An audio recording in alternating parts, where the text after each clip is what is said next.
El siguiente evento de Cátedra Europa es transmitido a través de Uninorte Académico en YouTube. Suscríbete y accede a otros eventos de la cátedra.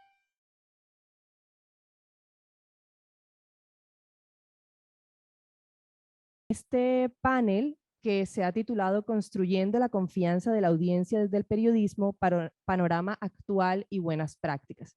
En la mañana de hoy nos acompañan conectado a través de Zoom en Finlandia el profesor Esa Reanunem de la Universidad de Tampere, el profesor Víctor García de la Universidad de La Sabana, que se encuentra aquí a mi derecha, el profesor Martín Oler Alonso, de la Universidad del Studi di Milano, y el profesor Jesús Arroyave de aquí de Uninorte, que algunos de ustedes ya conocen. La idea de la dinámica del evento de hoy es que vamos a iniciar con un par de presentaciones, una que realizará el profesor Reanomen de Finlandia, en la que la idea es poder tener una primera mirada a partir de los resultados del Digital News Report del Instituto Reuters, de cómo está el tema de la confianza que se ha construido, que se construye desde los medios en las audiencias, en ese país que es quien ha tenido en varias oportunidades, digamos, la bandera en términos de el país donde los ciudadanos confían más en las noticias que reciben. Y luego le seguirá el profesor Víctor García, quien nos mostrará igualmente un panorama desde Colombia. A partir de allí abriremos un panel con los expertos que nos acompañan aquí para intentar comprender esas diferencias, esas similitudes y esos retos que implican construir confianza desde los medios de comunicación para poder gozar de cierta manera como ciudadanos y como países democráticos de lo que significa tener pues unos medios confiables y además una ciudadanía que vea en esos medios un aliado para su toma de decisiones y para su vida pública. Entonces, sin más preámbulos, quisiera saludar al profesor Renumen que se conecta en este momento por Zoom desde Finlandia. Profesor, ¿está allí? Yes, I'm here. Sí, aquí estoy. Entonces, bueno, lo escuchamos y estaremos muy atentos a su presentación. Adelante, bienvenido. Yes, thank you. So I first try to... Gracias. Primero voy a tratar de compartir mi pantalla.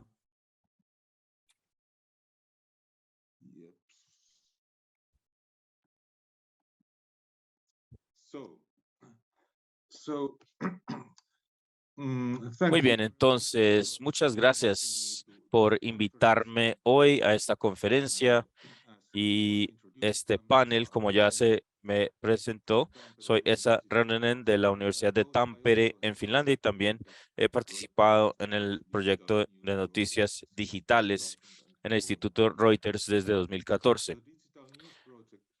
El proyecto de noticias digitales estudia los hábitos y actitudes de los ciudadanos respecto a los medios de comunicación en todo el mundo, más o menos con 46 países y 2.000 corresponsales en cada país.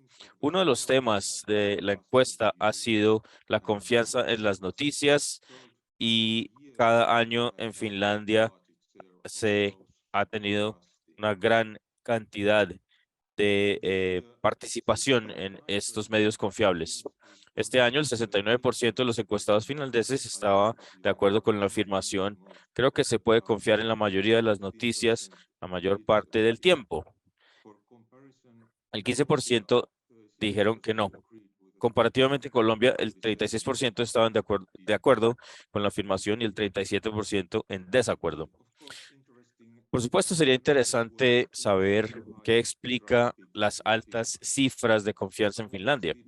He enumerado algunos factores que pueden haber influido.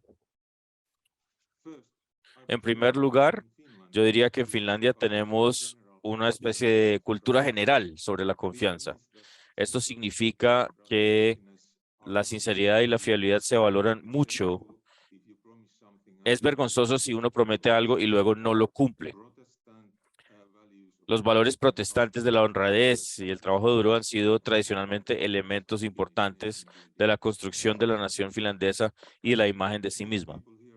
La mayoría de la gente también confía en otras instituciones y autoridades, según la encuesta de la confianza de la OCDE. Más del 85% de la población finlandesa confía en la policía, el 66% en el servicio civil, 61% el gobierno nacional y 53% en el parlamento. Segundo, la mayoría de la población en Finlandia está arraigada en un entorno bastante homogéneo y la distancia entre los distintos estratos de la sociedad es comparativamente baja. Además, el acceso a una educación pública, gratuita y de alta calidad es una fuerza crucial que apoya un sentimiento de fondo cultural común y contribuye a la confianza y a la movilidad social. En tercer lugar, en la política finlandesa existe un compromiso bastante fuerte con la creación del consenso. El sentido del interés nacional común se comparte en gran medida tanto en los mercados laborales como en la política de los partidos. Los gobiernos en Finlandia suelen incluir tanto partidos de de derecha, como de izquierda, lo que calma los antagonismos. Los líderes de la oposición saben que en el gobierno entrante pueden ser socios de los partidos que ahora están criticando. Cuarto, los medios de comunicación en Finlandia no están divididos políticamente. Por el contrario, representan valores mayoritarios bastante similares y subrayan su independencia de los partidos políticos. Por lo tanto, los diferentes medios de comunicación no socavan la credibilidad de los demás, por ejemplo, acusándose mutuamente de desinformación. Quinto, Finlandia tiene una radiodifusión pública fuerte y ofrece amplios contenidos en línea. YLE es el proveedor de noticias más confiable de Finlandia y también obliga a los medios de comunicación comerciales a competir con él. Creo que esto mejora la calidad general de los medios de comunicación finlandeses. En sexto lugar, los periodistas finlandeses tienen una fuerte identidad profesional y quieren conservar su independencia y su capacidad para dar una imagen justa de los demás. Finlandia también ha estado entre los 5 primeros puestos de la clasificación mundial de libertad de prensa de forma continua desde 2010. Sin embargo, la mayoría de las personas en Finlandia tienen una impresión bastante positiva, pero hay factores que perturban la confianza en las noticias. El Internet ha dado lugar a un nuevo tipo de esfera pública en la que los medios de comunicación son solo un actor entre muchos otros. El Internet ha debilitado la posición de los medios y, por tanto, puede ser difícil para los medios de comunicación explicar a sus audiencias en qué se diferencia su periodismo de la comunicación estratégica de todos los demás proveedores de contenido. Muchos de ellos en la sociedad, en los grupos, han emergido y por ende los medios solamente son un interés entre tantos y no ven los medios como un proveedor neutro de información. Al parecer, la desconfianza en las noticias viene de este aspecto. En Finlandia, la minoría que desconfía es pequeña y la gran mayoría de las personas creen los medios de comunicación que dan una imagen justa sobre los asuntos. Parece que las estructuras culturales y políticas de Finlandia todavía permiten dirimir los conflictos y las diferentes opiniones dentro de las instituciones políticas tradicionales y los medios. Los medios de comunicación partidistas son un síntoma de algunas tendencias de polarización en la sociedad, pero al menos hasta ahora la confianza en las instituciones prevalece. El segundo tema es que se puede deteriorar la posición de los medios de comunicación en la economía. Como en otros lugares, las empresas de medios de comunicación en Finlandia han sufrido las presiones económicas causadas por la creciente competencia en los mercados publicitarios y la oferta de noticias en Internet gratuitas. Los medios de comunicación en Finlandia han reducido sus redacciones y han cambiado sus prácticas de trabajo y se han orientado más hacia la audiencia. En resumen, Yo creo que los medios de comunicación en Finlandia siguen estando en una situación relativamente buena. Son bastante independientes del Estado y de la influencia de las empresas, pero pueden ser más bien monoculturales, compartiendo valores y visiones similares. La mayoría de los finlandeses sigue confiando en las noticias, pero es muy posible que en los próximos años, debido a la competencia de los canales de información en Internet, las tendencias de polarización política en la sociedad y los medios y los retos económicos se genera una posición de los medios de comunicación como proveedor de información neutra y de confianza, y esto se debilite además en Finlandia. Muchas gracias. Muchas gracias, Ranneman, por su resumen un poco, que también nos ayuda a entender con mucha más claridad cómo está la situación en Finlandia en relación con el tema de la construcción de confianza, y también cuáles son esos elementos puntuales de la cultura propia del país y de las características propias del ecosistema mediático que también han permitido que haya esos niveles favorables, ¿no?, de construcción de confianza. Quisiera entonces darle la palabra al profesor Víctor García para que entonces nos muestre su mirada de lo que está sucediendo en Colombia. Bueno, gracias. Segundito.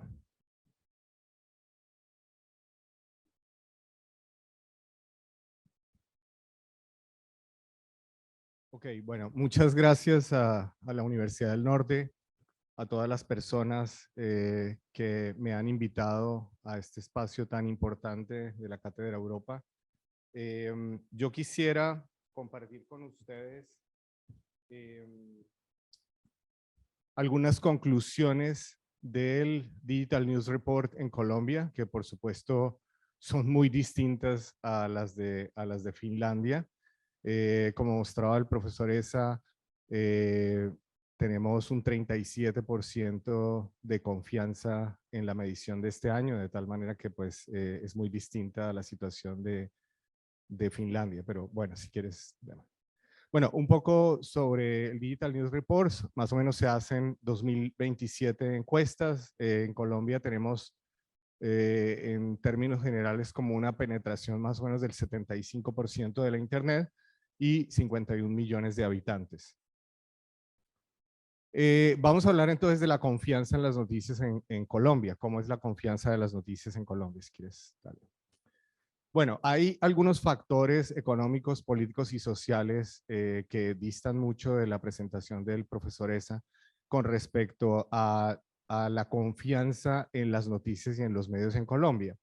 Lo primero es que, bueno, ha habido siempre en Colombia una mixtura entre política y periodismo, ¿no?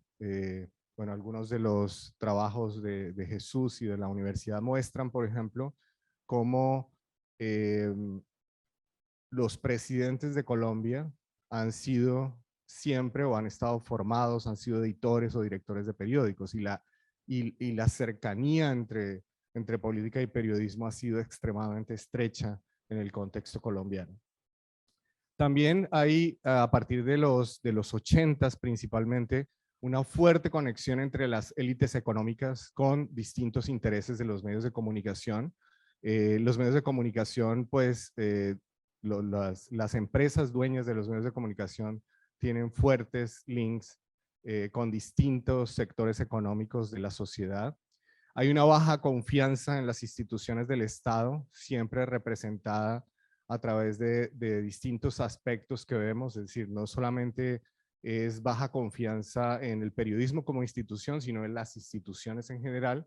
Y también, pues, notamos que se ha ido incrementando, aunque siempre ha sido así. El Frente Nacional trató de resolver un poco esa diferencia histórica que existía entre los medios y partidos, distribuyendo no solamente desde el punto de vista político, espacios políticos, sino también a través de los medios, distribuyendo noticieros de televisión, en fin.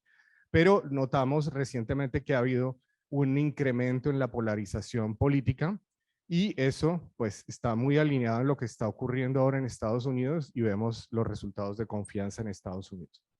Entonces, rápidamente, la confianza en general en las noticias el año pasado estuvo en 2021, en la medición de 2021 estaba en 40%, este año reportó un 37%, es decir, una caída en 3 puntos en la confianza, derivado de algunos aspectos que voy a explicar un poquito más. Si quieres, sigue.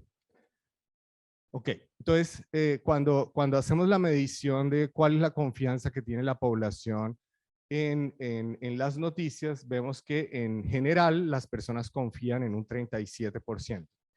Pero cuando le preguntamos a las personas qué tanto confían en las noticias las noticias y los medios que ellos mismos consumen, sube casi a un 39%. Es decir, casi 4 de cada 10 colombianos creen o confían en las noticias que ellos mismos consumen. Entonces, cuando hablamos específicamente de la confianza en las marcas, es donde encontramos un problema específico de los medios tradicionales de comunicación, ¿cierto?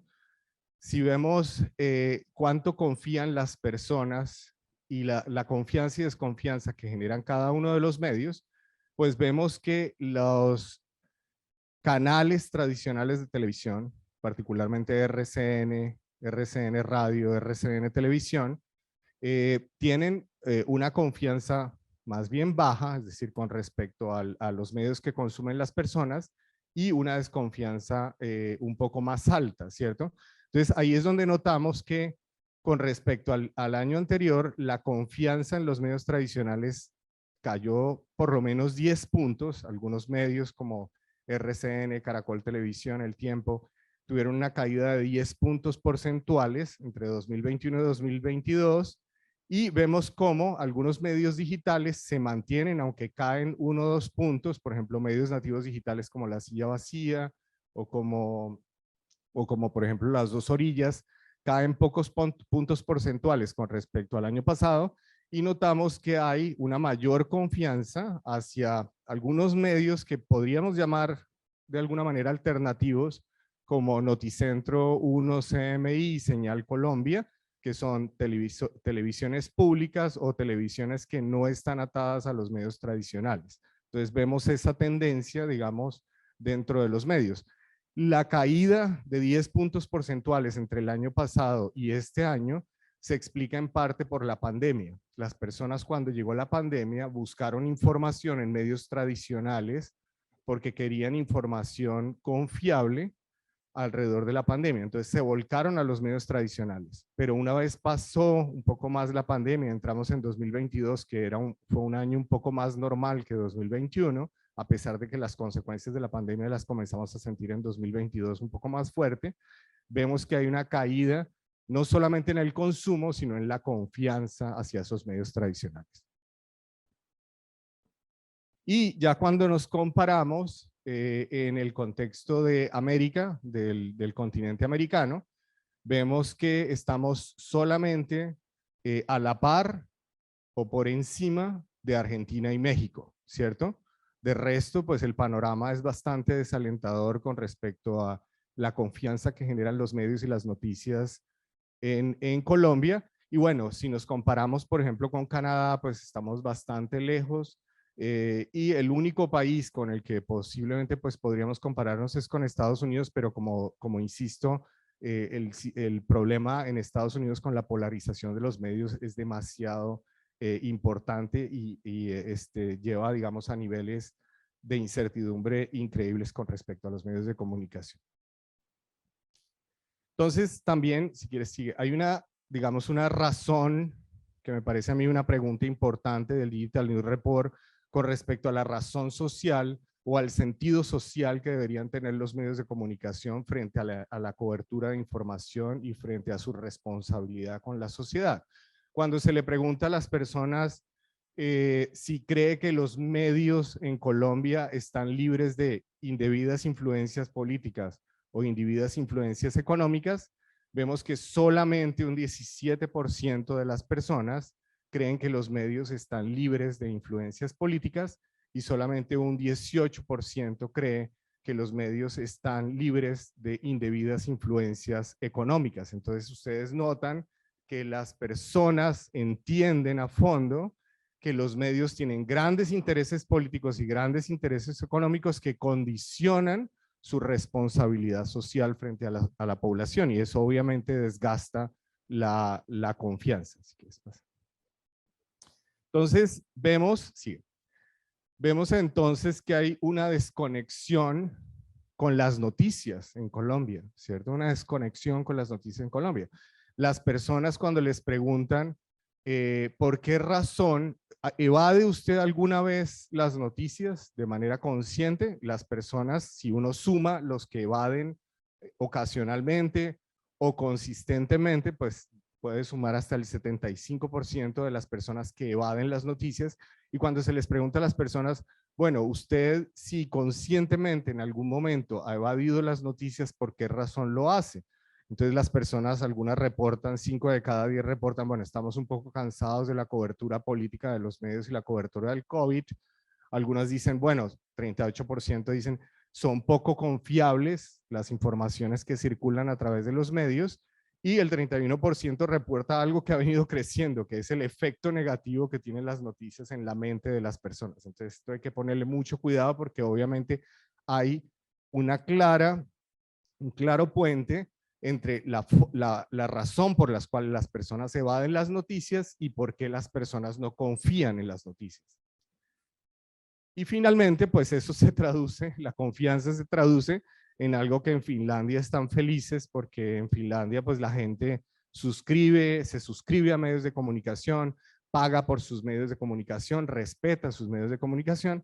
En Colombia tenemos la dificultad enorme de que este año cayó 2 puntos porcentuales el pago por noticias por suscripción. Solamente un 12% de las personas pagan por noticias en Colombia, frente, por ejemplo, al panorama de otros países y frente al panorama particularmente en América Latina, en donde estamos incluso por debajo de Perú y estamos solo por encima de Argentina y Chile con respecto a la posibilidad de pago. Esto también, ese declive en la posibilidad de pago, pues es un reflejo de lo que las personas están dispuestas a hacer por los medios de comunicación y dispuestas a pagar por la calidad de la información. Entre menos confianza haya en los medios, menos posibilidades hay de que se pague por suscripción. Algunas conclusiones muy rápidas, si quieres pásalas todas porque ya creo que se me acabó el tiempo. Pero bueno, podemos decir que la confianza en general en las noticias, sobre todo hacia los medios tradicionales, ha caído, cae sobre todo 10 puntos a medios tradicionales como la televisión o la prensa, y algunos medios pequeños, online o que se consideran alternativos, pues se mantienen más o menos, pero hay una caída porcentual de un año al otro debido principalmente, como digo, a temas relacionados con la pandemia y las elecciones pasadas de este año.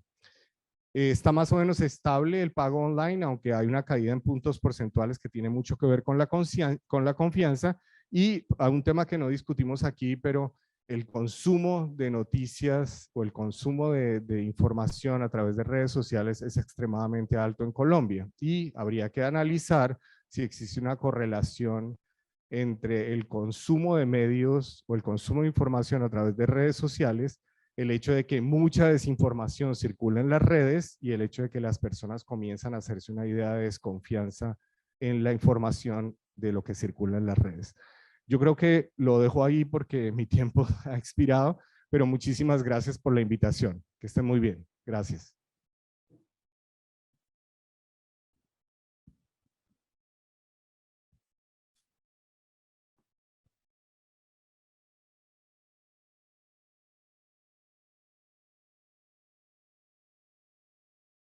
Víctor, muchas gracias por esa presentación. Creo que nos queda un poco más claro ese panorama y también esas distancias, que yo creo que en principio fue una de las cosas que inspiró realmente este panel, y era poder entender por qué esas distancias y además qué podemos hacer para construir una confianza, para intentar mejorar esos indicadores que tú muy bien nos has compartido. Y obviamente pues hay unas distancias grandísimas que tienen que ver mucho con las realidades políticas, sociales, económicas de los dos países, y estamos, podríamos decir, a años luz de ser como Finlandia en muchas cosas, pero a veces sí es importante poder reflexionar a partir de esas lecciones aprendidas y de esas cosas que podemos trabajar.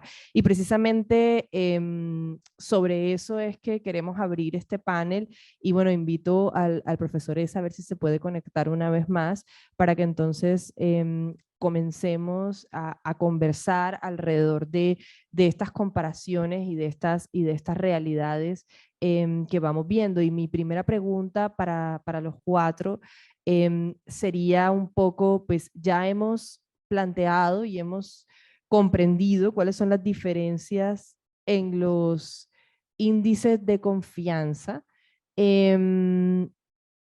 pero sí me gustaría preguntarles a ustedes por qué es importante, y para que también quede claro para quienes nos están escuchando, por qué es importante que haya altos índices o altos niveles de confianza de las audiencias hacia los medios en un país, porque una sociedad debe confiar en las noticias que recibe. Profesor Esa, si quisiera comenzar.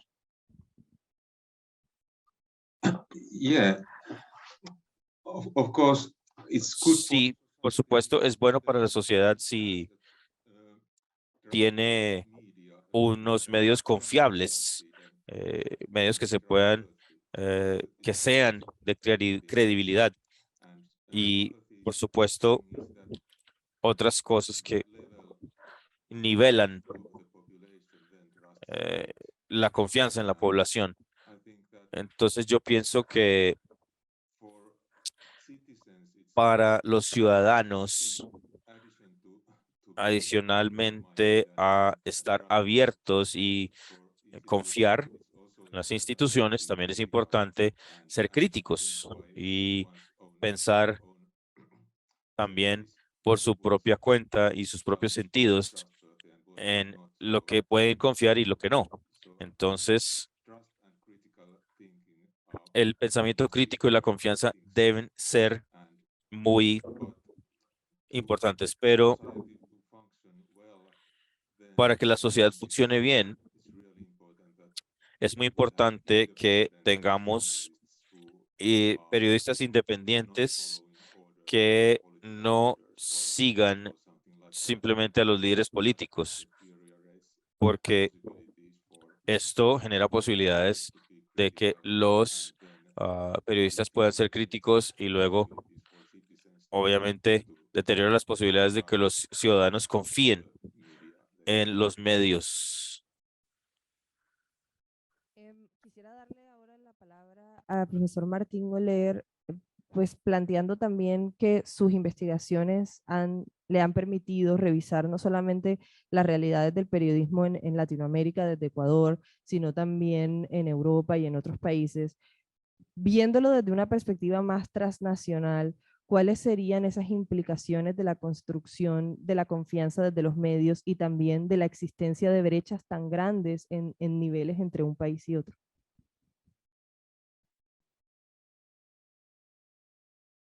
En primer lugar, pues dar las gracias a la universidad por la apertura y la posibilidad de estar en este panel y bueno, realizar un análisis crítico sobre un tema que creo que nos afecta a todos a nivel mediático, pero también a nivel coyuntural. Les doy las gracias a los panelistas porque creo que es fundamental dar una visión, en cierto modo contextualizada, de lo que es el nivel que hay ahora mismo y como tú decías, desde un punto de vista dinámico, la construcción de la confianza. Es cierto que me gustaría añadir algo más. Creo que desde la academia se nos debe exigir, además de ese análisis contextualizado y descriptivo, un aspecto más propositivo. Es decir, tenemos un problema a nivel mundial acerca de los niveles de confianza que tiene la ciudadanía en las principales instituciones estructurales y democráticas. Y como somos las instituciones de educación superior, creo que tenemos que compartir esa corresponsabilidad. Estamos obligados a realizar un esfuerzo a nivel propositivo para de este modo generar políticas públicas que inviertan el sentido y la tendencia que tenemos ahora mismo a nivel mundial. Es decir, si estamos en esta situación de déficit crítico de confianza de la ciudadanía, es por algo. Entonces tenemos que verlo a nivel histórico, en el espacio, pero también en el tiempo. Esto es una tendencia que se lleva dando desde hace bastantes años, a todos los niveles internacionales, a nivel comparativo y en todos los países, de forma más o menos acentuada, pero lo que es cierto es que es una tendencia generalizada. Hay que explicar el porqué, como estamos intentando hacer aquí, ¿no? Explicarlo a nivel de contextual, a nivel macro, meso y micro. Pero es cierto que tenemos que proponer. Nosotros estamos realizando algunos trabajos o varios proyectos internacionales, unos directamente acerca de los periodistas, como hacía referencia, donde pues compartimos este proyecto con varios compañeros, como el doctor Jesús Arroyave aquí en Colombia, yo en Ecuador, pero también en toda América Latina, y participamos 120 países. Y aquí hay que ver también otro aspecto, la otra cara de la moneda. ¿Cuál es la otra cara de la moneda? Estamos hablando de la ciudadanía, pero ¿qué ocurre acerca de los medios y los periodistas? Nosotros hemos encontrado que la tendencia es similar. Vemos cómo los profesionales de la comunicación que están en ese punto intermedio, que han actuado de forma intermediaria entre la ciudadanía y los gobernantes y también los poderes fácticos, hemos visto como también existe la misma tendencia. Quiere decir que los periodistas confían cada vez menos en las instituciones, en lo que conforma la estructura del Estado, lo que da sentido a cada una de nuestras democracias. Así que estamos en un punto crítico. A partir de ahí, sin ser negativista, voy a ser constructivista, en el sentido de que nosotros estamos en otro proyecto en Europa, financiado por la Unión Europea, donde participamos 14 países del centro y el este de la Unión Europea. Y lo que proponemos es un nuevo modelo de comunicación. ¿Ok? Entonces es para contrarrestar ese factor o esos fenómenos de desinformación, de fake news y evidentemente de todo ese ruido mediático que al final afecta directamente a lo que son los índices de confianza de los ciudadanos. Por eso hablamos de comunicación deliberativa, con base en cuatro factores. Y uno de ellos, bueno, no me voy a alargar mucho más, uno de ellos son los medios de comunicación, como agentes generadores de comunicación democrática, de acercar todas estas instituciones, todos estos actores al ciudadano corriente. ¿Cómo hacerlo para evitar los niveles alarmantes de crispación a nivel mundial? Porque ahora mismo nos encontramos en un punto de inflexión que en muchas ocasiones, o podemos pensar que es un punto de no retorno. Estamos viviendo una coyuntura crítica determinante para el futuro de la Unión Europea, pero también el modelo económico, político y social en el que vivimos. Y tenemos que tomarlo como tal. Entonces, tenemos que buscar el consenso. Tenemos que buscar la diplomacia entre países, de modo que permitamos acercar a la ciudadanía a esta problemática. Y realmente no lo estamos haciendo. Así que o cambiamos el modelo de comunicación o esos riesgos de los que estábamos hablando no podremos de ningún modo convertirlos en posibilidades.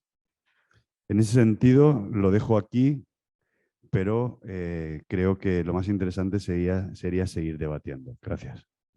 Sí, y sobre ese mismo punto, yo sí quisiera pasarle un poco la pregunta a Víctor y a Jesús, que tienen pues obviamente un amplio conocimiento en el tema del periodismo y de los periodistas en el país, porque sabiendo que tenemos un país con digamos, niveles de politización tan amplios, además con todo lo que conlleva el conflicto interno, que si bien pues está en un proceso de terminación, todavía sabemos y somos muy conscientes de que los niveles de violencia continúan presentes, y con tantos problemas sociales que se plantean, pues obviamente hay una necesidad fehaciente de poder contar con una información de calidad y además que la ciudadanía pueda tener tranquilidad de que puede confiar en sus medios.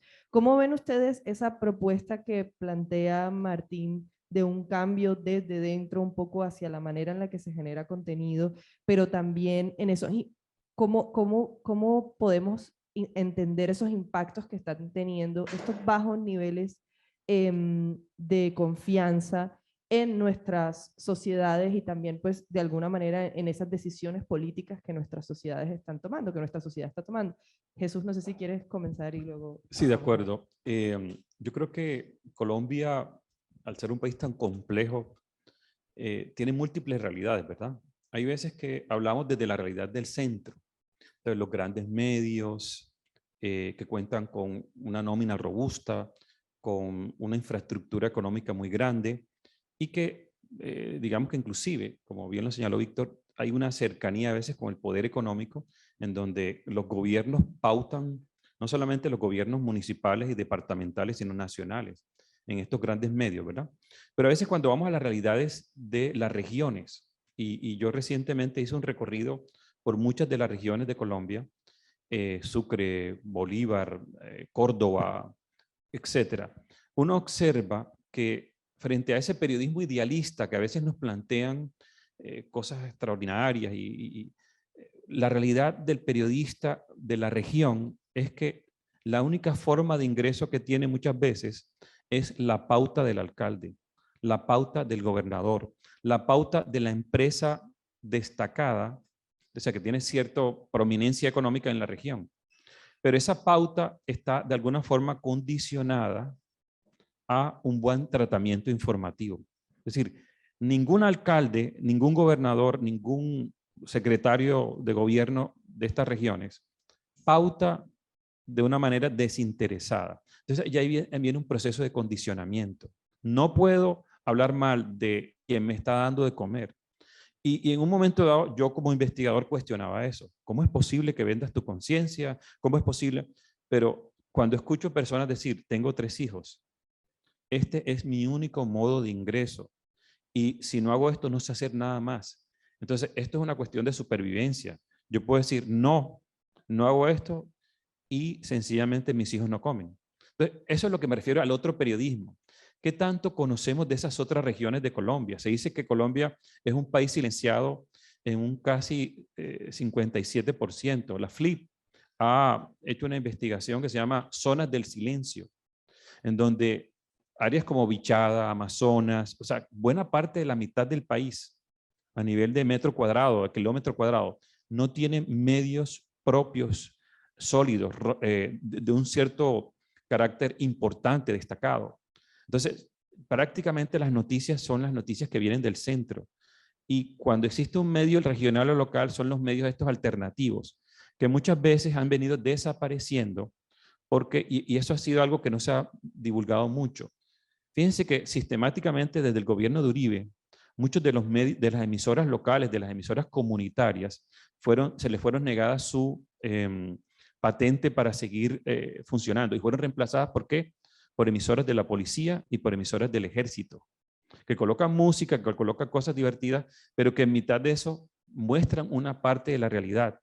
Y por supuesto, cualquier información siempre es permeada desde las directrices de castrenses a nivel nacional. Entonces, lo que quiero dar cuenta en este panel también es esa otra realidad. ¿Cómo podemos transformar esa estructura? ¿Verdad? A diferencia de lo que nos contaba el colega Asa, qué privilegio los países del norte global en donde existe un sistema robusto, fuerte de medios públicos. En Alemania uno paga una mensualidad o una anualidad para que eso llegue a una bolsa en donde el periodismo no tiene que contar con la pauta oficial ni la pauta privada para decir lo que le da la gana y tiene autonomía. En Inglaterra todo el mundo tiene que pagar su impuesto a la BBC, a los contenidos tanto de carácter informativo como de carácter de entretenimiento. Pero eso, si bien es un cierto gasto para el ciudadano, ellos en principio lo aceptan porque saben que esa es la manera de lograr la autonomía. Es decir, la BBC, por muy cuestionada que haya sido, siempre ha tenido la autonomía tanto de producir temas de entretenimiento que no son comerciales, que son basados en obras literarias, que son basadas en grandes clásicos y que muchos apuntan que eso va a ser un fracaso porque quién quiere ver en el pleno siglo XXI de cosas rápidas y estas historias y resulta que ellos le apuestan a eso porque saben que tienen un compromiso no solamente de captar audiencia, sino en principio de educar. El componente informativo es riguroso, es estricto, es autónomo y no tiene nada que ver con el gobierno de turno. Entonces, cuando tenemos sistemas informativos de esa estructura, por supuesto tenemos información de gran calidad.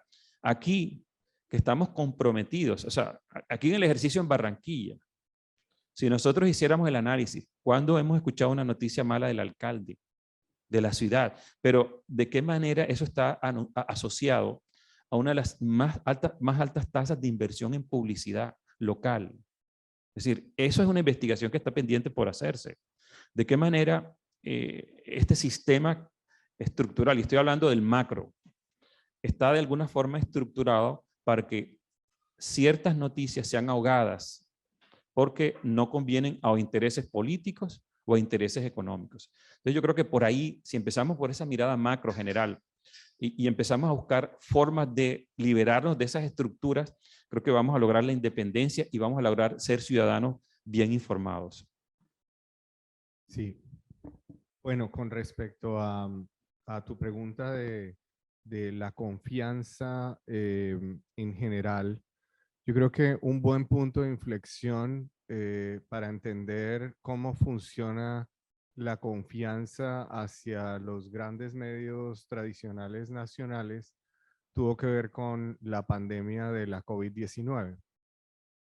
En momentos de crisis, en momentos críticos, ¿cierto? Durante, no sé, un evento de alcance global como el ataque a las Torres Gemelas, uno ve cómo las personas se vuelcan a los medios tradicionales. Es decir, las personas encienden la televisión, las personas buscan información confiable y en general esa relación entre confianza e información confiable está muy atada a la marca, ¿no? A las grandes marcas, a marcas históricas, y esa correlación la vimos durante la pandemia. Las personas durante la pandemia se pensaba que la COVID-19 era un asunto de salud pública y un asunto neutral de salud pública que no tenía nada que ver con la política. Muchas personas, por ejemplo, escribían no politicemos la pandemia, pero obviamente pues todo es político, es decir, que no es político en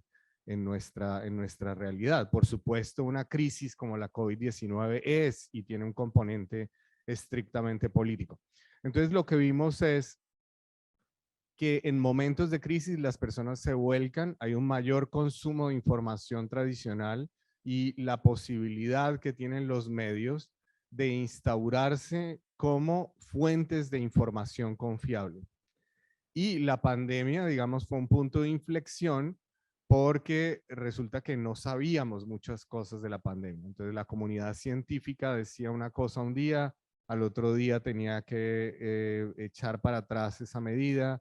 Entonces lo que vemos es que a pesar de que en la COVID-19 las personas se volcaron a las marcas tratando de buscar confianza, lo que encontramos al final es que el cubrimiento de los medios por falta de especialización, por falta de rigurosidad y también por una falta de conocimiento de la pandemia en sí misma y de cómo operaba la COVID, termina por, me parece a mí, horadar aún más la confianza. Y una vez pasa la pandemia de la COVID-19, vemos cómo las personas vuelven y se desconectan por cansancio de los medios tradicionales. Las personas ya no quieren saber el número de infectados y de muertos e historias constantemente negativas. Entonces, vemos también cómo no solamente hay factores macro de desconfianza hacia las instituciones,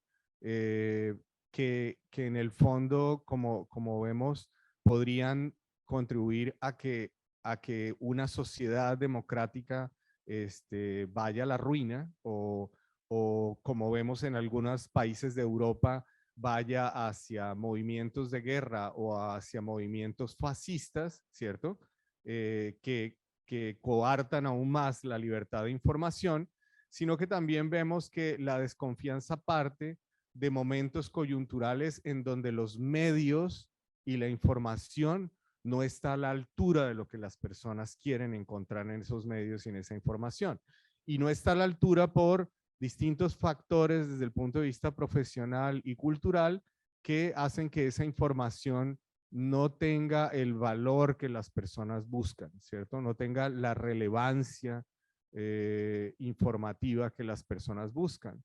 Los medios están muy dados a la superficialidad de la red y a lo que genera likes y genera shares, que en general tiene un fuerte contenido negativo y de emocionalidad, pero resulta que a la hora de la verdad la gente no está dispuesta a suscribir medios hacia el futuro con ese tipo de información superficial. Entonces yo creo que hay elementos desde el punto de vista macro que tienen mucho que ver con algo que mencionaste en el caso colombiano, que es la violencia sistemática durante tantos años que genera una desconfianza enorme hacia las instituciones y el Estado, pero también vemos momentos coyunturales específicos como la cobertura de la COVID, en donde los medios, por falta de especialidad y profesionalismo, no están a la altura de lo que se requiere.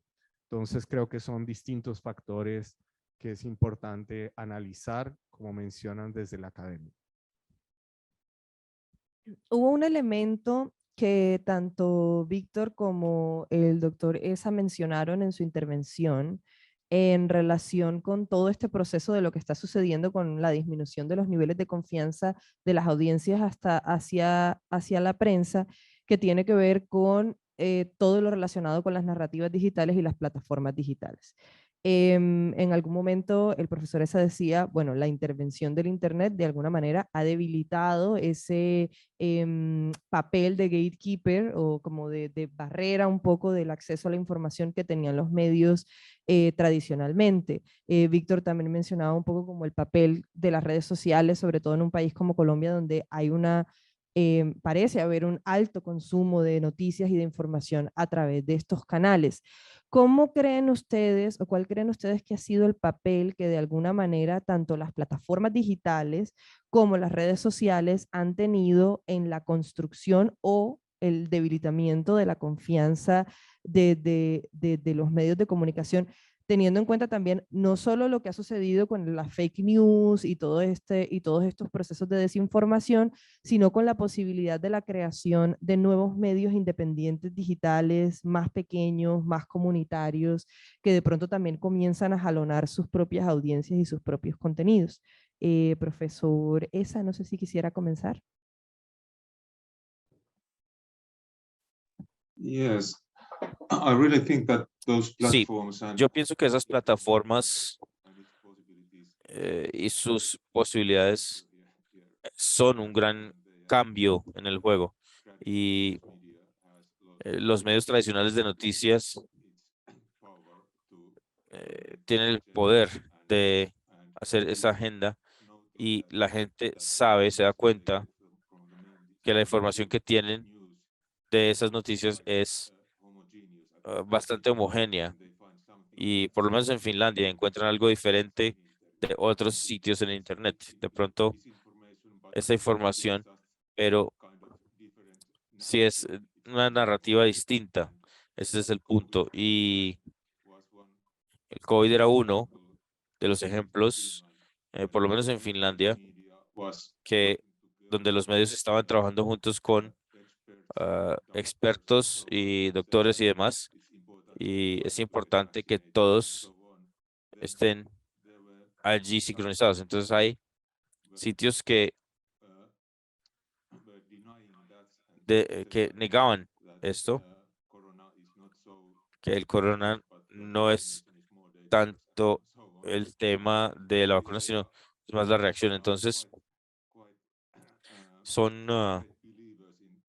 creedores en esa narrativa o creyentes, perdón, en esta narrativa. Entonces, eso es lo que lo hace tan difícil. Pero en las sociedades los medios están con esas élites políticas, y el Internet puede tener también unos poderes liberadores, y también para dar o criticar estos puntos de vista sobre la información élite. Y es fácil de ver en muchos lugares. Y yo veo que es algo positivo y algo confuso a la misma vez allí.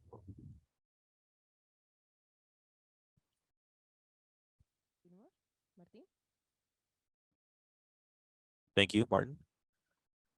Sí, creo que aquí hay que tener algo en cuenta cuando estamos hablando de la nueva, pues del nuevo rol de las redes sociales. En primer lugar, es que por primera vez en la historia, los medios de comunicación se ven obligados a compartir espacios como intermediadores entre ciudadanos y el resto de instituciones y actores institucionales, políticos, económicos y sociales. En segundo lugar, es una realidad ineludible. Es la migración de las audiencias al espacio digital y a las nuevas plataformas y medios que sean capaces de poder crecer, formarse y crecer en ese espacio. Esto es algo que tenemos que tener muy en cuenta porque finalmente se está acabando esa expresión que Galeano dijo en su libro de los abrazos. Era el hecho, si lo ha dicho la televisión, es cierto. Esto aún en el contexto colombiano, cuando estamos viendo cómo los índices de audiencia todavía la televisión es el medio tradicional más sólido y que todavía las personas y los ciudadanos mantienen un índice de credibilidad mayor que en otros medios y que en parte de los medios digitales, esto lo siento, pero se va a acabar. La tendencia, ya lo dicen los indicadores a nivel internacional, las tendencias sobre periodismo y plataformas digitales y mediáticas y comunicacionales en todo el mundo ya lo están diciendo. Entonces tenemos que ser conscientes de que hay un cambio y a los medios de comunicación tradicionales solo les queda una opción: o sumarse a ese cambio o morir. Cuando hablamos de confianza me gustaría también hablar de credibilidad. Un descenso de la confianza repercute en una pérdida de credibilidad. Los medios de comunicación están perdiendo de igual modo credibilidad. Los ciudadanos se están viendo obligados a consultar otras plataformas que de un modo u otro, de un modo puede ser por cercanía, puede ser por otro motivo cualquiera, consideran que requieren para completar su información. Ahora mismo, en un mundo que de nuevo vuelve a estar polarizado a nivel político y geopolítico sobre todo, vemos cómo los ciudadanos se están viendo obligados a posicionarse. Esto genera polarización y evidentemente genera bandos. Y esos bandos lo que están buscando es un modelo de captación, de comunicación, comunicacional, de captación para buscar, sobre todo, no mayores ciudadanos, sino personas que se agreguen a su causa. Esto es un fenómeno claro que es parte de responsabilidad de los medios de comunicación. En Europa estamos viendo un avance inexorable de la extrema derecha. En Finlandia, estaba hablando esta mañana, muchísimas gracias, te veo por ahí, como aunque todavía no forman gobierno, pero sí comienzan a tener cierta influencia a nivel social, un partido político que se denomina los finlandeses auténticos o básicos. Si en una sociedad con una estructura democrática tan bien asentada como en Finlandia vemos que este fenómeno comienza a acentuarse, tendremos que replantearnos muchos aspectos a nivel mediático y comunicacional. En Italia, el país donde yo trabajo y coordino junto a Sergio Splendore, este proyecto del que estaba hablando de un nuevo modelo de comunicación deliberativa, hace muy pocas semanas ganó por primera vez una coalición de centro-derecha encabezada por la extrema derecha, con su lideresa Meloni. Ella viene de la escuela originalmente impuesta por el partido político de Benito Mussolini, juzgado y condenado. Esto es un riesgo para la estabilidad de la Unión Europea, pero también vemos como en otras regiones son realidades y vemos cómo los medios de comunicación se están posicionando. A esto unimos las nuevas plataformas y también iniciativas de esos llamados prosumidores que realmente están tomando partido. Esto incrementa, es un caldo de cultivo perfecto para generar ese nivel increciendo de desconfianza a nivel mundial. Sí, me gustaría agregar, hay una literatura muy fuerte que cada vez está tomando más presencia, y esto de la porosidad de las fronteras. Es decir, se hablan de fronteras muy porosas en el periodismo, en donde cada vez es más difícil diferenciar si realmente es información seria, rigurosa. Es decir, cuánta información no navega en la red que nos llega de distintas maneras. El amigo que nos deriva el WhatsApp con la noticia tal, la cosa que llega por Twitter. Y bueno, y estamos en el mundo de la fake news, de la desinformación, de la mala información. Entonces, de alguna forma, venimos de un mundo análogo en donde era más claro identificar los medios, la información que nos llegaba, a un mundo digital en donde estamos bombardeados por toda clase de información. No siempre es muy clara y no siempre podemos distinguir la fuente fidedigna. Entonces, en un estudio que precisamente recientemente terminamos, hacíamos el ejercicio en América Latina con la data de los mundos del periodismo. Es un proyecto que viene tomando auge desde el 2007 y viene encuestando a los periodistas sobre su percepción sobre el ejercicio profesional. Y lo que encontramos en 7 países de América Latina, alrededor de 2.800 y tantos periodistas encuestados, es que planteaban la enorme relevancia social del periodismo. Ese dato fue maravilloso. O sea, hallazgo principal, relevancia que los mismos periodistas decían está tomando en esta segunda década del siglo XXI el periodismo. Y decíamos, ¿pero por qué? Claro, ante el mare magnum de la desinformación, ante la cantidad de noticias falsas, ante estas cosas maravillosas que están haciendo en el sentido de que pueden colocar la cara de una persona diciendo cualquier cosa, y todo eso es un proceso tecnológico que algunos se quedan maravillados de lo perfecto que ya resulta. Entonces, todo esto está trayendo como consecuencia bastante incertidumbre. O sea, ese mundo de la infoxicación que nos llamó la misma OMS. Estamos expuestos a una epidemia de desinformación y de exagerada información que ha traído como consecuencia ese panorama tan turbio. Entonces, en ese mare magnum, el periodismo de calidad, bien estructurado, es el que salva y el que dirige a puerto seguro a cualquier ciudadano. Entonces, claro, tiene sentido que en la data 2.800 periodistas de 7 países de las Américas dijeron, esta profesión ahora más que nunca tiene importancia, porque somos quienes podemos guiar y dar orientación clara frente a esta cantidad de desinformación que está puesta el ciudadano común. Entonces, yo creo que por ahí está la apuesta, ¿verdad? Claro, fíjense qué cosa interesante. Esto estaba asociado a periodismo de investigación de calidad y de rigor. Es decir, ellos decían, es relevante, pero en la medida en que haya rigor en la investigación, haya rigor en la producción de noticias y en la publicación. Entonces yo creo que por ahí está, digamos, el camino, ¿verdad?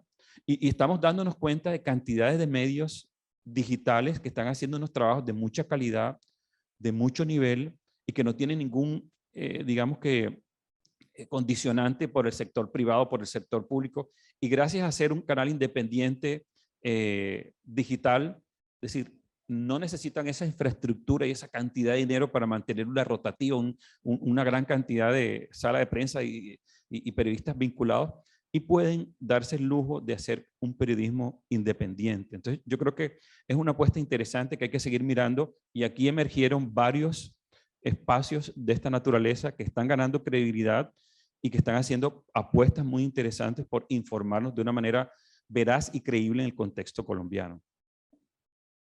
Sí, bueno, las redes sociales al principio generaron mucha expectativa desde el punto de vista político, ¿cierto? Se cree por algunas teorías que han demostrado constantemente que el acceso a información y el acceso a plataformas digitales conduce inexorablemente a las personas a una mayor discusión política y a una mayor participación política. Y como el acceso a información le permite a las personas participar y discutir activamente en política, se pensó que esa asociación siempre iba a ser positiva, ¿cierto? Pero como las redes estructuralmente tienen distintas dificultades, digamos, desde el punto de vista del diseño mismo de la red, lo que hemos encontrado en años recientes es la circulación rápida de desinformación para que las personas de manera casi emotiva y racional tomen decisiones con respecto a lo político y con respecto a sus vidas y a lo que ocurre en la sociedad. De tal manera que el entendimiento que tienen las personas con respecto a problemas sociales graves, como por ejemplo el proceso de paz, la desmovilización, asuntos relacionados con la salud pública, pues es extremadamente superficial.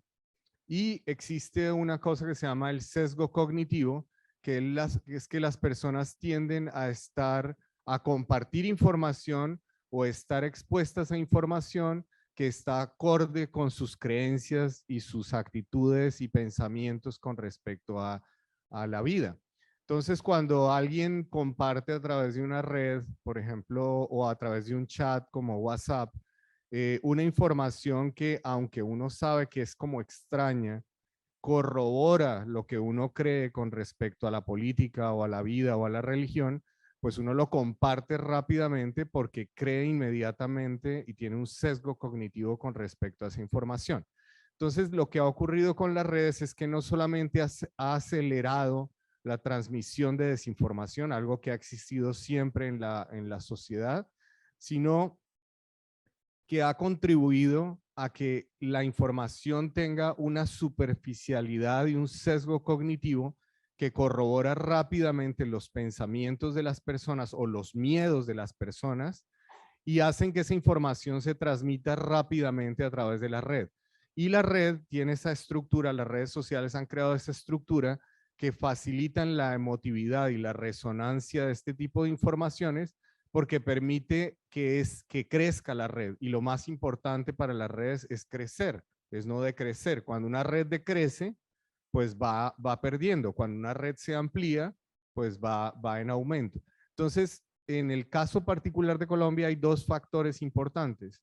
El primero tiene que ver con que cada vez menos los medios informativos tienen relevancia en las redes sociales, a pesar de que las utilizan para distribuir información, sino que las personas creen cada vez más en los individuos, en los influenciadores o en los periodistas mismos. Y cuando uno ve la cantidad de seguidores que tiene, por ejemplo, un presentador de televisión, entonces uno dice la influencia que ejerce ese presentador de televisión por imagen, por los motivos que sea, pues es extraordinaria en la red y la resonancia de lo que dice tiene una importancia extraordinaria en la red.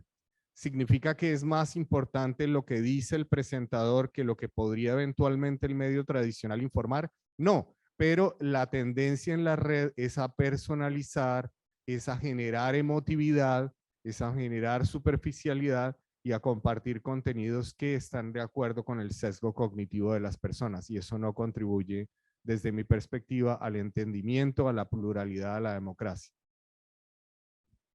Vale, muchas gracias a todos. Quisiera hacerles una última pregunta para darle también espacio a quienes nos están acompañando aquí en el público a preguntarles pues, lo que consideren importante. Quisiera cerrar un poco planteando pues, esa idea que era el ejercicio y de donde nació este panel, y es, finalmente, pues ya hemos hablado mucho de cómo la vinculación política, de cómo las realidades sociales, de cómo el tema de las redes sociales, las nuevas plataformas han afectado de alguna manera la construcción de esa confianza y de la credibilidad que los medios tienen entre sus audiencias.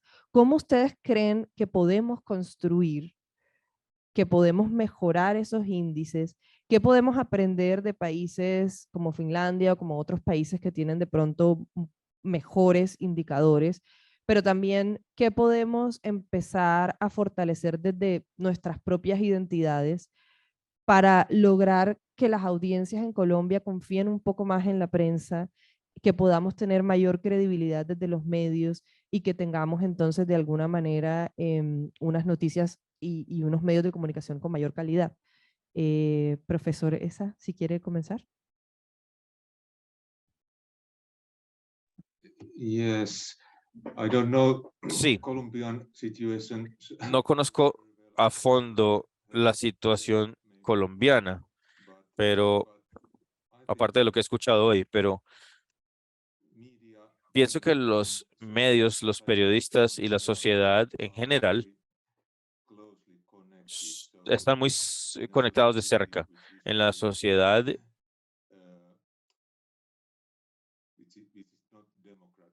que no es democrática, la gente no tiene un derecho básico. Hay gente muy pobre, muy rica y es difícil, por ende, en la sociedad entonces construir un buen periodismo. Pero lo importante para los medios periodísticos es la independencia. Y esto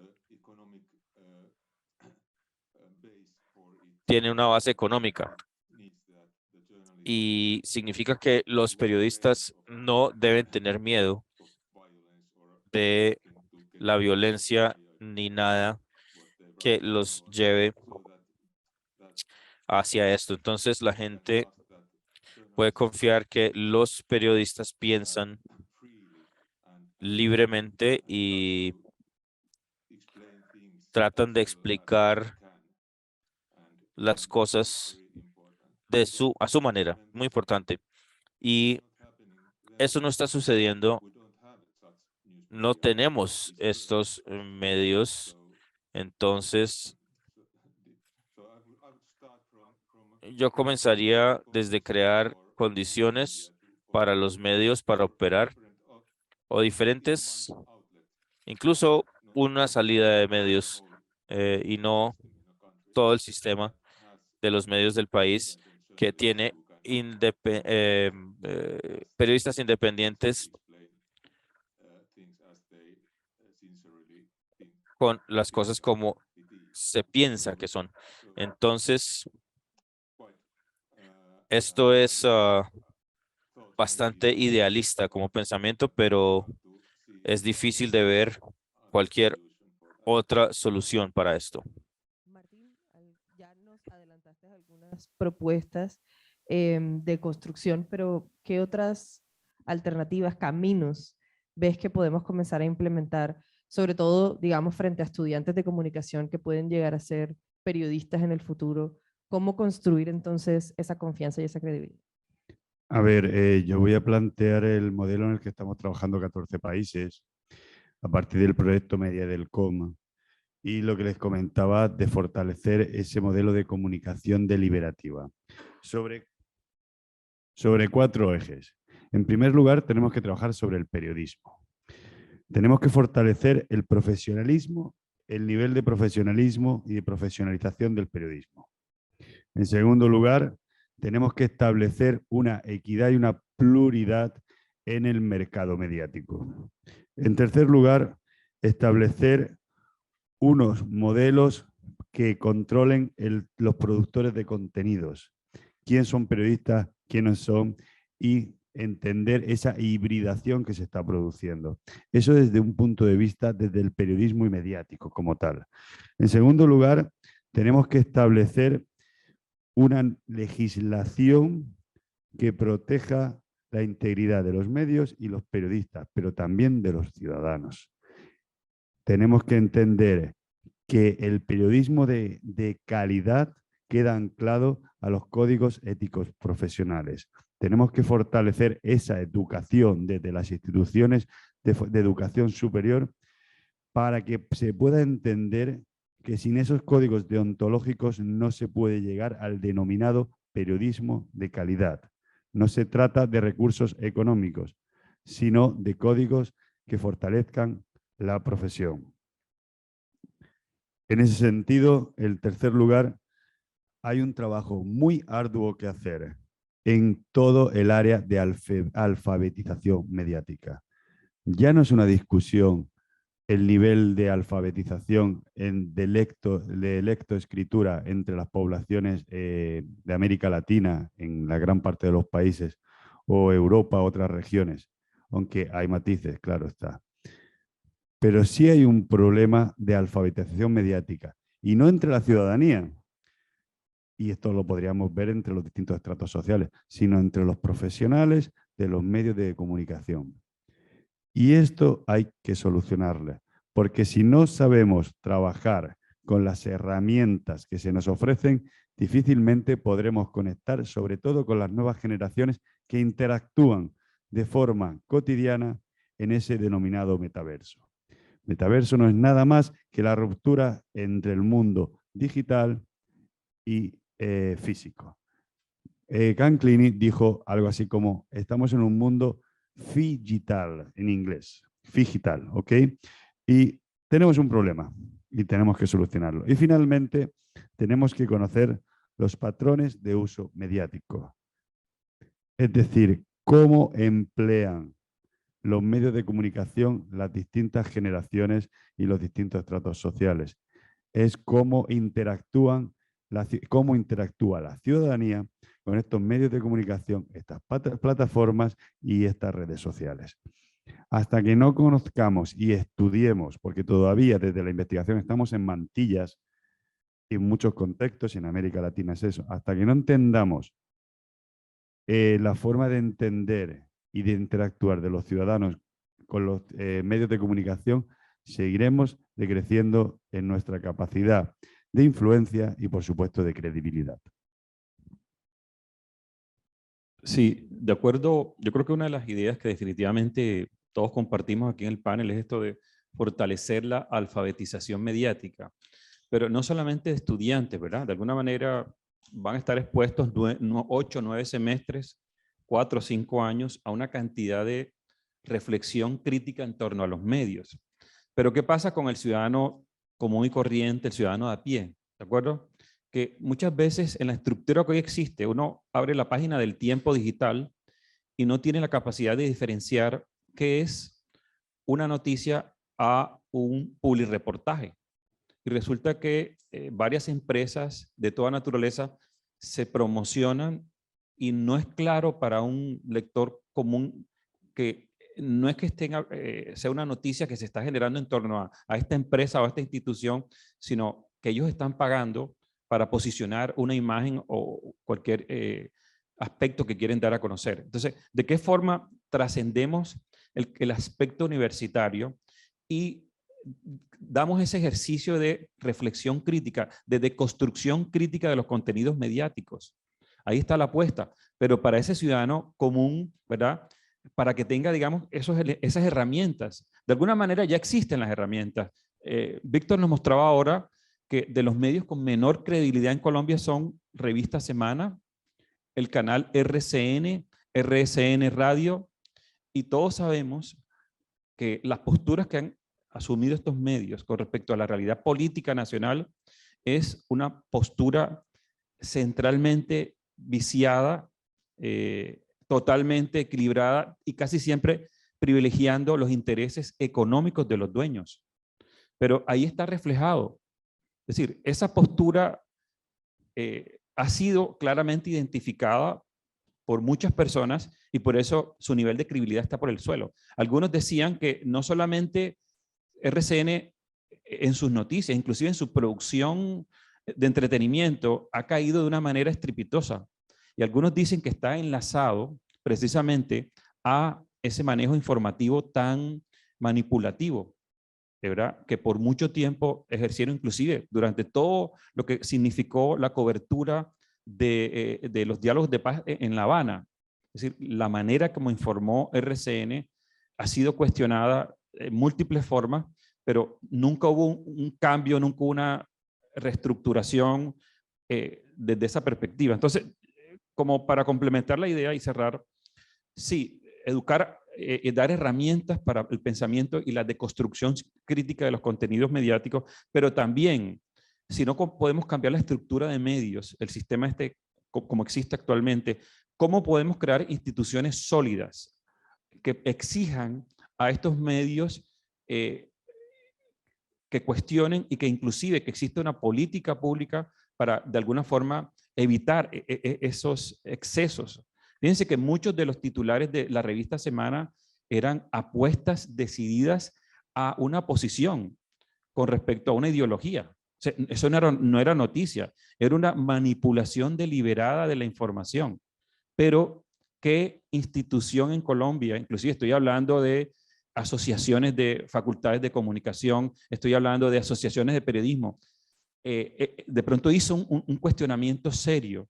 Algunas de estas posturas tan radicales estaban desde toda perspectiva en contra de la libertad de expresión y de la equidad de información y de la buena, digamos, la información correcta y adecuada a que debe ser expuesto un ciudadano. Entonces, yo pienso que el trabajo debe ser desde esas dos perspectivas, ¿verdad? Tanto de crear instituciones sólidas, inclusive fortalecer la política pública para evitar esos excesos, pero también que la audiencia tenga las herramientas para evitar ser víctimas de estas manipulaciones que muchas veces los grandes medios nos presentan y que hay evidencia empírica que han direccionado la opinión pública en favor de ciertos intereses privados. Bueno, no quiero ser repetitivo, pero creo que dos ideas en las que ambas personas que hablaron antes han insistido es: yo soy un creyente, un creyente en la institucionalidad, ¿cierto? Las instituciones, digamos, son las que fortalecen a la sociedad y son digamos, el punto de anclaje que permite que una sociedad funcione. Entonces, a mí me parece que a veces cuando hablamos de instituciones, pensamos que las instituciones están por fuera de los medios, pero yo creo que los medios y el periodismo, sí, los medios o el periodismo como institución deberían llegar a acuerdos y a consensos con respecto a ciertos valores que hacen que esa institución sea única. En algún momento en el pasado se hablaba de la objetividad, una cosa que pues todos sabemos que sirvió de anclaje, pero no es necesariamente reflejo de lo que ocurre en el periodismo, pero llegar a consensos y a ideas transversales que les permitan a los medios entender desde el punto de vista deontológico, desde el punto de vista filosófico, qué son los medios de comunicación y cuál es la responsabilidad de los medios de comunicación con respecto a la sociedad. Y yo creo que ahí la academia o las universidades tenemos un papel fundamental en el que tenemos que ver cómo los medios comienzan a pensarse como institución. Los movimientos de polarización política muestran que eso es cada vez menos posible, porque los medios se alejan ideológicamente entre sí y no se entienden como institución, sino como competencia desde el punto de vista político o económico. Entonces yo creo que la institucionalidad es un punto que creo que ustedes mejor que nadie explicaron. Y el segundo punto, en el que también creo mis colegas hicieron un excelente trabajo, tiene que ver con educar a la población general. Hubo un punto de inflexión en donde las personas, sobre todo de mayor edad, se quedaron con respecto al relacionamiento que tenían con los medios en el pasado. Y por eso es mucho, entre más edad tiene, más fácil es que transmitas desinformación a través de las plataformas de WhatsApp, han encontrado los investigadores, precisamente porque las personas encontraron que lo que circulaba en la red o a lo que accedían estaba más o menos curado. Y creo que ahora la dificultad que vemos es que la información no está curada o tiene propósitos específicos desde el punto de vista ideológico, económico o social, y las personas las transmiten si está de acuerdo con su sesgo, pero no son críticos frente a esa información. Y creo que ese paso, como fue tan rápido, en el que personas de mucha edad comenzaron a utilizar WhatsApp o utilizar distintas herramientas tecnológicas o plataformas de redes sociales, hay que hacer un trabajo muy grande de alfabetización alrededor de cómo relacionarse con esos mensajes. Bueno, muchas gracias a todos. Quisiera abrir entonces los micrófonos para los que están acompañándonos hoy en el público. Si alguien tiene alguna pregunta, vamos a empezar. Voy a empezar de abajo para arriba.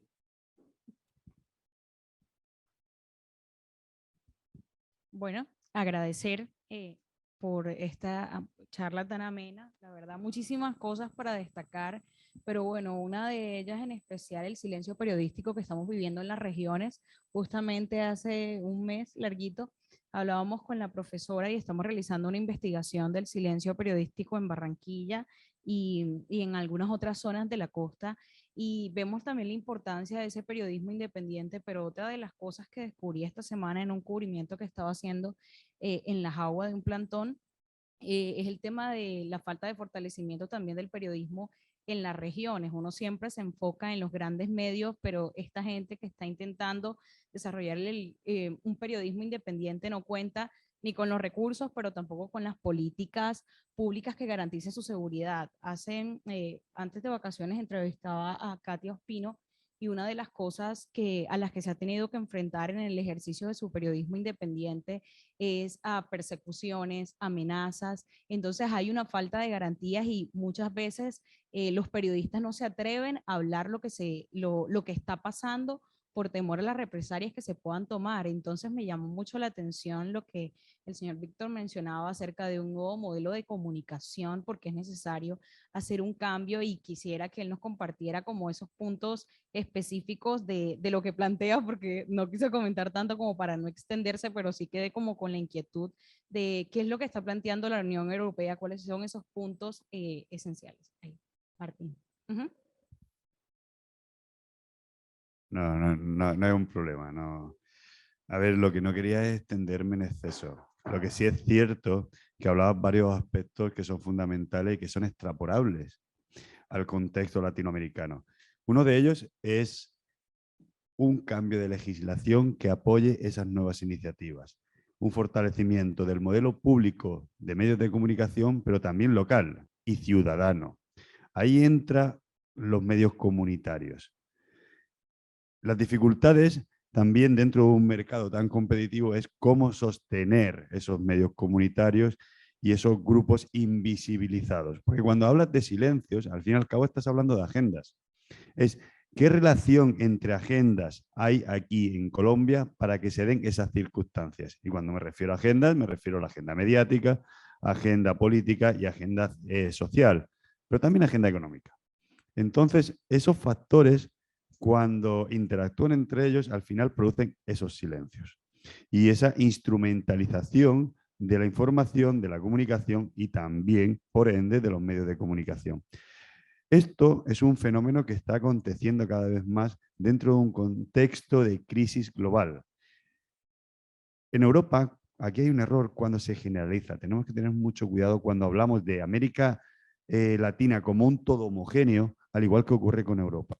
En Europa hay países y países. Por eso era tan interesante, y ahí llego a lo que me estabas preguntando, el hecho de que nosotros estamos analizando sobre todo la parte invisibilizada de Europa, la de la Europa del Este, de esos países que proceden de regímenes socialistas y comunistas. Entonces, ¿qué ocurre? Hay unas características comunes que producen ese modelo de comunicación.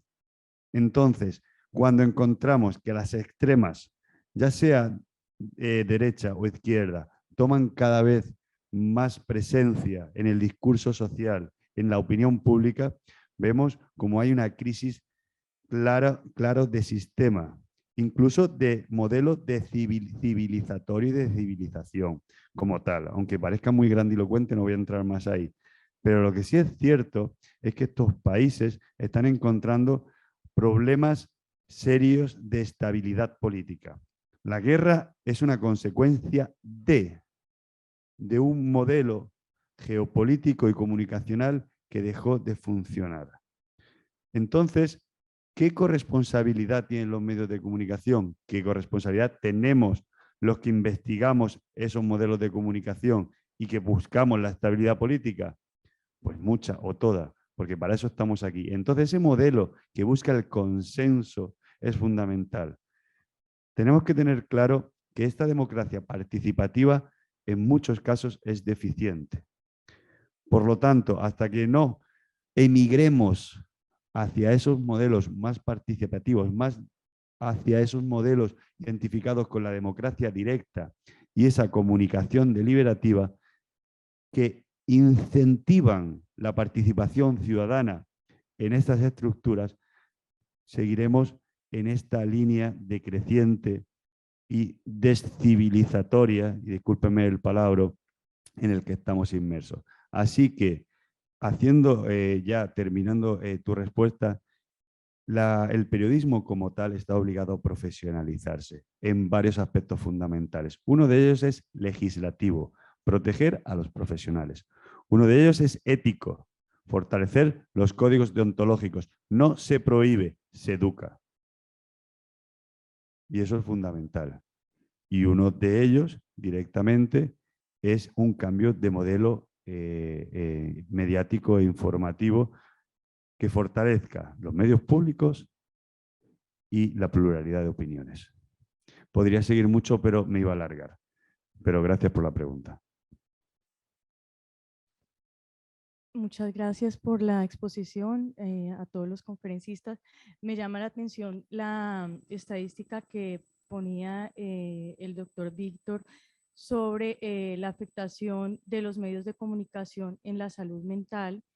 Y pues mi pregunta está relacionada sobre eso porque pues yo siento que soy de un grupo de personas que cada vez más piensa que los medios de comunicación tienen una desconexión con el propósito de la vida de las personas, que en realidad es pues reducir la ignorancia y ver la vida desde un punto de vista más profundo, y que ese punto de vista más profundo, el entendimiento profundo de la realidad de la vida, nos ayude a evitar el sufrimiento y a llegar a la felicidad.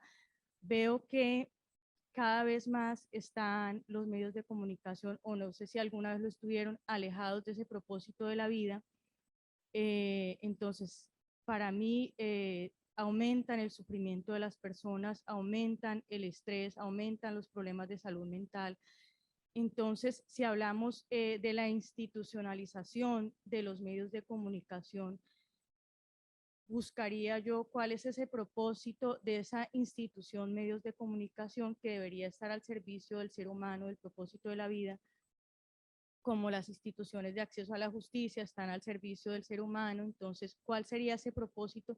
Porque de cierta forma veo como una desconexión entre la realidad de los medios de comunicación y de lo que estamos hablando acá del propósito, y si en sí la confianza en qué y para qué. Si la información que me están transmitiendo no está contribuyendo a mi propósito de vida, entonces, ¿eso qué razón de ser tiene? Y pues veo que la ignorancia a la que nos están llevando los medios de comunicación está aumentando, y eso genera importantes niveles de exclusión, de discriminación. En Colombia, por ejemplo, si no es la información de acuerdo con la que uno cree, entonces ya eso está malo.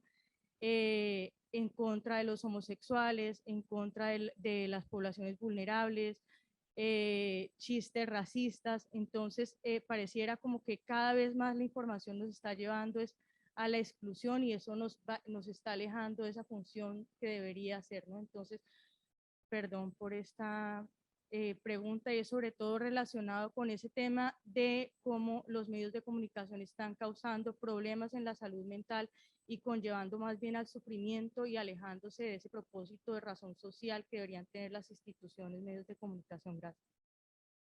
Sí, yo creo que digamos, desde hace más o menos 3 años consecutivos, el Digital News Report ha encontrado que las personas sienten que hay una carga mental o emocional de las noticias y una negatividad de las noticias que tiene una influencia muy fuerte sobre la salud mental de las personas.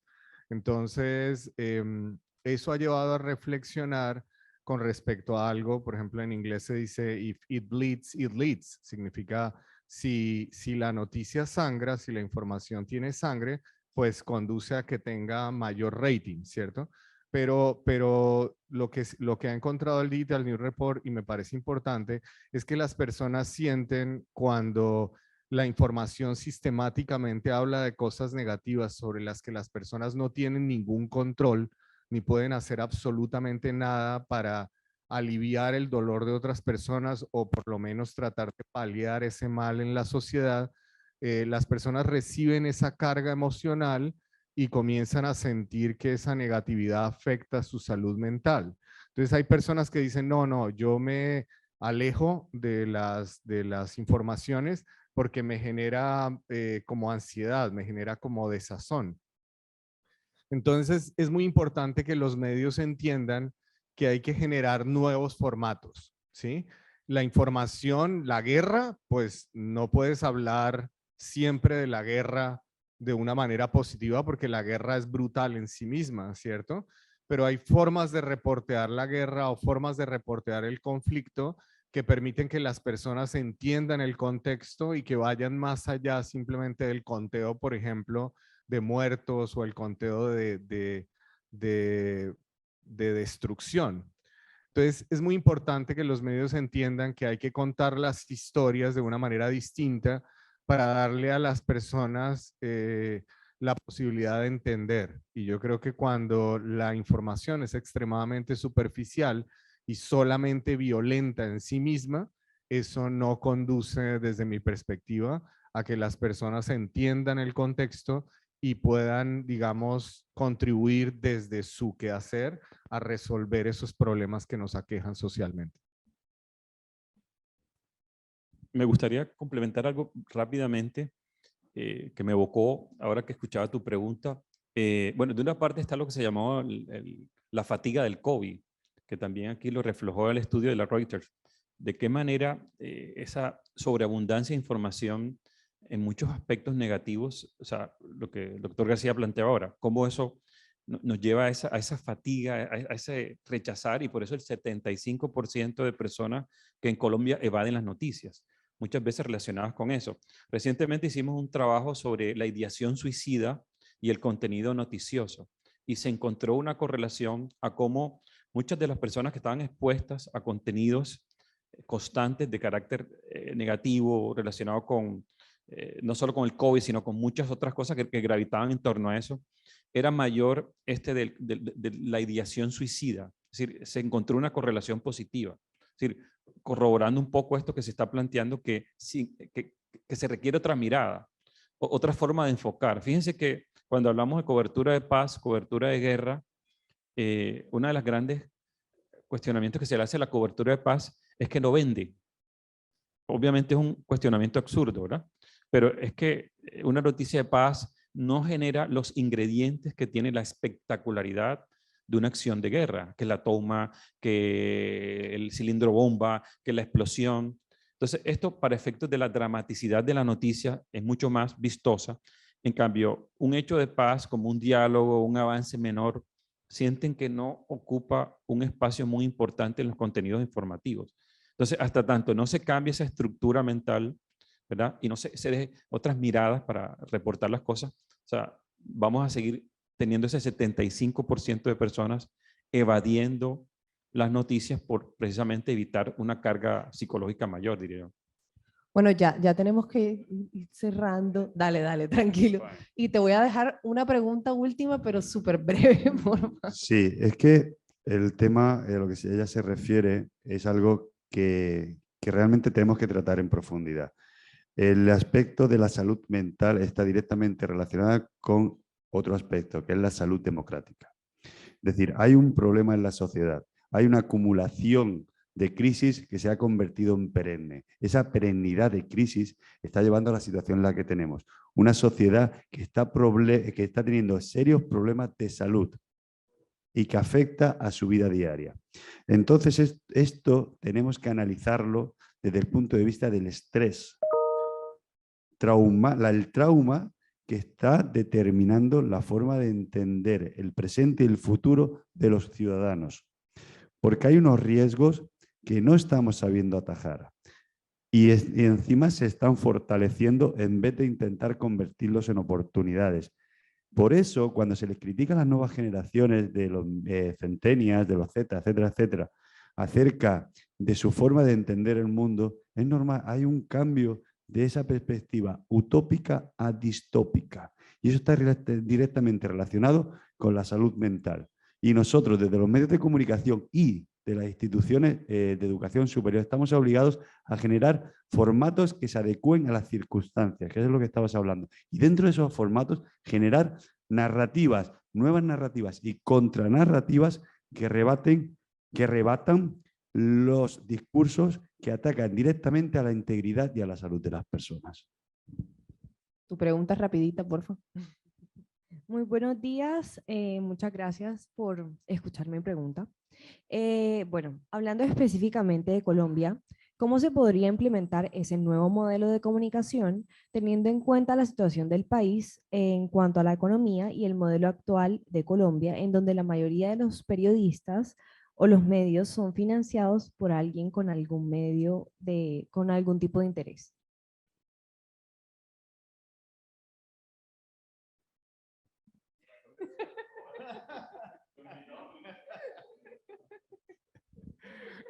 Bueno, es una pregunta muy difícil, la verdad. Yo creo en la institucionalidad. La propuesta que hacen me parece extraordinaria. Hay otras propuestas de otro tipo que vienen también del norte.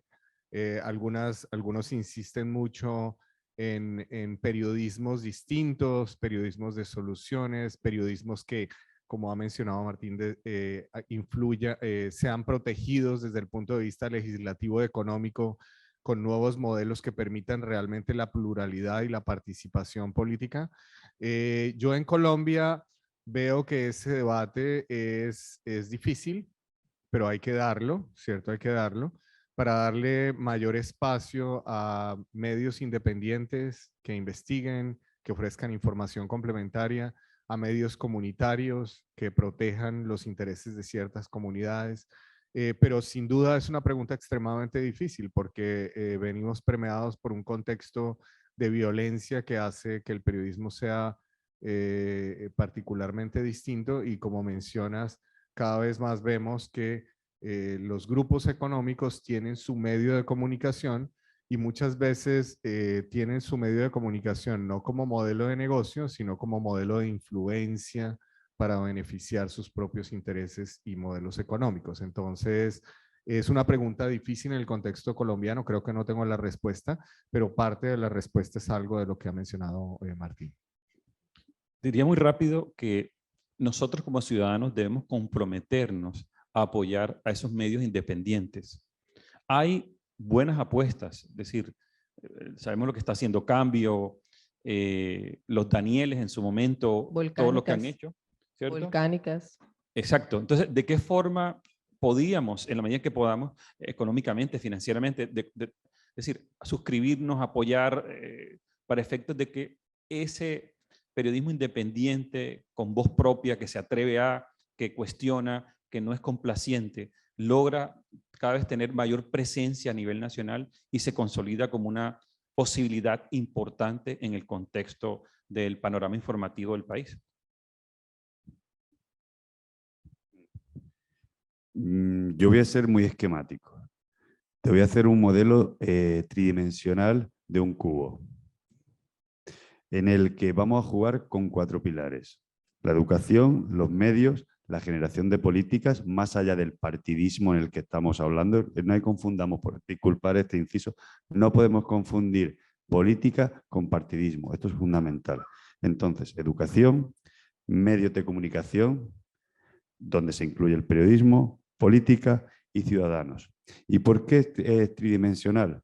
Porque dependiendo de las circunstancias espaciotemporales en el que nos encontremos, hablando concretamente del momento histórico, Estos 4 ejes irán gestionándose de forma tridimensional y situándose en el centro de este modelo. Cuando la ciudadanía tiene que incidir más para que se genere esa comunicación deliberativa, tiene que ser en el centro, por ejemplo, en los procesos en los que se elige nuevos dirigentes políticos. Cuando los medios tienen que girar, virar e irse al centro, en los momentos cuando las instituciones públicas no están llevando a cabo su trabajo de forma correcta. A nivel político ocurre igual. Cuando existe una desprotección de la ciudadanía y de los profesionales de la comunicación, tienen que fortalecer todo su potencial legislativo. Y al igual, el mercado mediático, que es lo que estábamos hablando, se ve obligado a equilibrar fuerzas y buscar la pluralidad cuando realmente, ya sea a través de los poderes constitucionales o fácticos, se intenta buscar el monopolio. Bueno, muchas gracias Martín, Jesús, Víctor y el profesor Esa que se conectó con nosotros desde Finlandia. Todos ustedes por quedarse aquí hasta el final. Martín, sí te voy a agradecer que nos compartas un poquito más, que me compartas un poquito más de información de tu modelo para yo compartirlo con mis estudiantes. Y bueno, a todos muchas gracias por estar aquí en esta conferencia. Los invitamos a unirse a nuestra campaña de becas Juntos Somos Más y contribuir con la formación de jóvenes talentosos del Caribe. Igualmente los invitamos a todos a que sigan participando de todas las actividades de Cátedra Europa que van hasta el día viernes, y muchísimas gracias, que tengan un muy buen resto de día.